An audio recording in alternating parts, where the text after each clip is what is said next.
আসসালামু আলাইকুম। আজকে আমরা ক্রয় বিক্রয় মূল্যের যে অনুপাত সংক্রান্ত সমস্যাগুলো আছে এগুলো নিয়ে কথা বলবো। তো প্রথমে ১ নম্বর অঙ্কে আছে ক্রয় মূল্য অনুপাত বিক্রয় মূল্য 5:6 হলে লাভ কত? আচ্ছা, তাহলে প্রথমে ক্রয় মূল্য হচ্ছে প্রথমেরটা আর বিক্রয় মূল্য হচ্ছে পরেরটা। ওকে? তাহলে আমরা লিখি ক্রয় মূল্য ৳৫। ওকে? তাহলে বিক্রয় মূল্য কত? ৳৬। তাহলে লাভ কত? লাভ হচ্ছে তাহলে কি ৳১ বেশি, তাই না? যেহেতু বিক্রয় মূল্য বেশি, ক্রয় মূল্য থেকে বিক্রয় মূল্য বেশি হলে কী হবে? লাভ হবে। তাহলে লাভ সমান ৳১। কেমন? কারণ এটা আমার শতকরা বের করতে হবে। তাহলে লাভ হয় কিসের উপর সবসময়? ক্রয় মূল্যের উপর। তাহলে ক্রয় মূল্য ৳৫ হলে লাভ কত? ৳১। ওকে? তাহলে ক্রয় মূল্য ৳১ হলে লাভ কী হবে? কম হবে, তাই না? তাহলে ১/৫। আর ক্রয় মূল্য যদি ৳১০০ হয় তাহলে লাভ কী হবে? বেশি হবে। তাহলে ১ গুণন ১০০ ভাগ কত?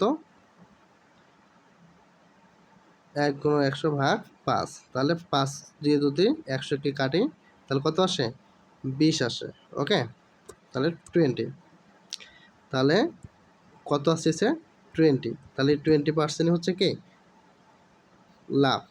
কেমন? ওকে, পরের অঙ্কে যাই। পরের অঙ্কে আমরা দেখি। পরের অঙ্কে বলছে কি? 25% লাভে বিক্রয় করা হলে একটি দ্রব্য 25% লাভে বিক্রয় করে বিক্রয় মূল্য এবং ক্রয় মূল্যের অনুপাত কত? আচ্ছা, তাহলে ধরি প্রথমে ক্রয় মূল্য। ক্রয় মূল্য কত? ৳১০০। তাহলে 25% লাভে কী হবে? বিক্রয় মূল্যে কী হবে? 25% লাভ কি? মানে ৳১০০ ৳25 লাভ। তাহলে ক্রয় মূল্যের সাথে 25 যোগ হবে। ওকে? তাহলে বিক্রয় মূল্য হবে কত? ৳১২৫।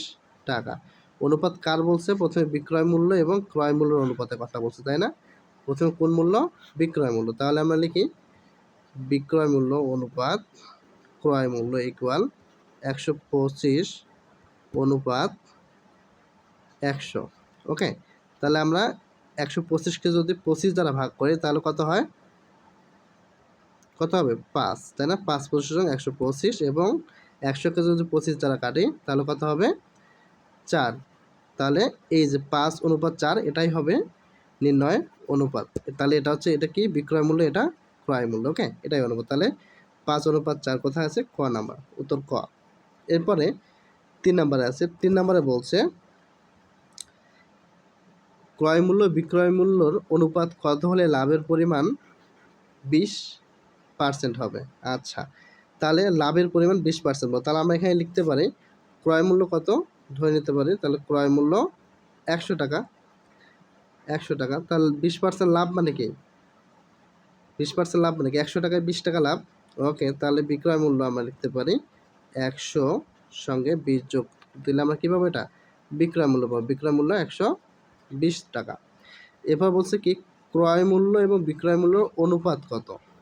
কিসের মূল্য? তাহলে ক্রয় মূল্য। আগে ক্রয় মূল্যের কথা বলছে। তাহলে আমাদের প্রথমে লিখি তাহলে আমরা ক্রয় মূল্য অনুপাত বিক্রয় মূল্য। কেমন?